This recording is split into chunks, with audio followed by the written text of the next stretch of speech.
Israeli economy has, by any measure, tanked. You've got hundreds of thousands of men mobilized that otherwise would be at work within the framework of the Israeli economy. So I think Israel has been placed on life support by Washington. We're pumping billions of dollars into Israel at this point, not so much for military assistance and support, although some of it is, but to keep the economy afloat. So the first question is, how much longer can we do that? Well, if you listen to Janet Yellen, we can do that in perpetuity. But anyone looking at our financial condition at this point and our own economy raises questions about just how long that can go on. If that were the case and Yellen was right, we would continue to send hundreds of billions of dollars to Ukraine. And I think it's pretty obvious that that period is over. We cannot afford it. Yeah. So that's the first thing. We can't afford it for very long. The Israelis can't afford it right now. But I think from Mr. Netanyahu's vantage point, this is the time to strike. He's got unparalleled power and influence over us that he probably also realizes will not endure forever.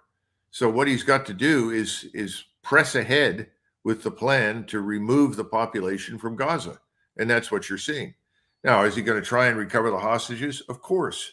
Is he going to try and weed out and kill Hamas fighters? Of course. But that's like picking out a school of fish in an ocean.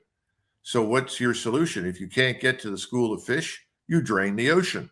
The ocean is being drained. We're not going to be able to provide the kind of support that guarantees Israel's survival as we were in the past. We no longer have the military power. Now, somebody can say, well, we have a nuclear deterrent, nuclear power.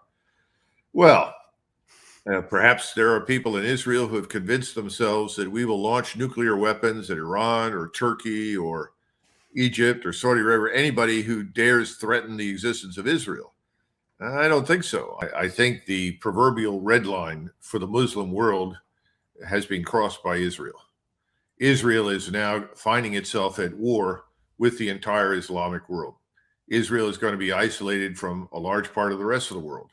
We are going to end up being Israel's only true friend, period.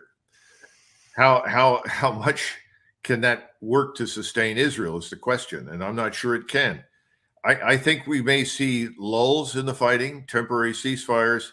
Then I think it will erupt again and again until ultimately the entire region is involved and crushes Israel.